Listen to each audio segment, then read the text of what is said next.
Skyrush is one heck of a roller coaster. To be completely honest, the ride feels like a car crash. For that reason, this is easily one of the best roller coasters I've been on. Wait, that sounds like I'm insane. But don't click off. Let me explain first. Skyrush is an Intamin hypercoaster that opened at Hershey Park in 2012 for $25 million. It's exactly 200 feet tall, goes 75 miles per hour, and has a length of 3,600 feet.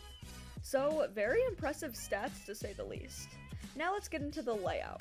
From the station, you ascend the lift hill, which is quite possibly the fastest I've been on thanks to the cable lift.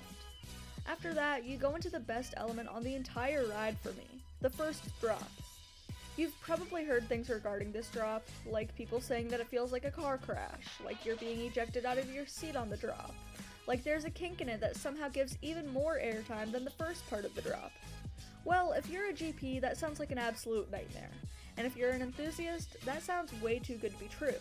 But I say with total confidence that even though I wasn't able to get a back row ride on this beast, it totally lives up to the hype. As you turn to the right, you then ascend into your first camelback, which gives equally as terrifying ejector airtime. There is no moment of floater on this entire ride.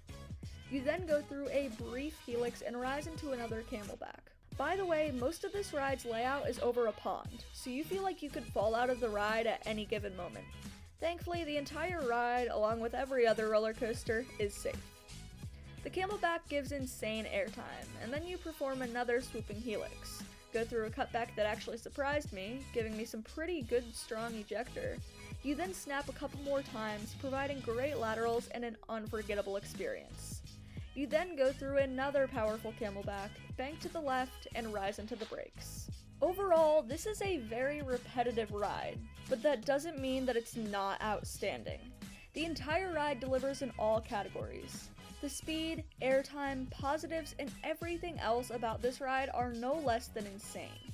Wildcat's Revenge does rank over Skyrush for me, but if Skyrush included more diverse elements, then it would find itself as one of, if not my favorite roller coasters.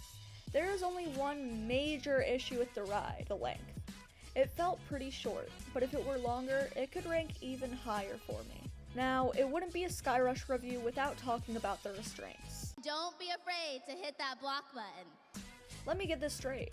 The restraints weren't bad. Yes, my legs did hurt a little bit after riding Skyrush, and no, they're not the most comfortable restraints in the world. But the restraints definitely helped to show the sheer power of Skyrush's airtime. Those restraints come down extremely hard, but even I found myself gripping the restraints on some of those airtime moments, because I still found myself being completely above my seat. So, are these the worst restraints in the world? No. Are they the best? Definitely not. Are they absolutely necessary? Yes. Skyrush is an unforgettable ride that will most likely be staying in my top 25 for a long time, and there's no doubt as to why. The ride surpassed my already high expectations, and I believe that every single roller coaster enthusiast needs to ride this coaster at least once. Easily, this ride is a 10 out of 10, ranks at number 5 in my overall rankings, and is easily one of the best coasters in Pennsylvania. So, what are your thoughts on Skyrush? Make sure to comment down below. Thank you so much for watching, and I will see you in the next video.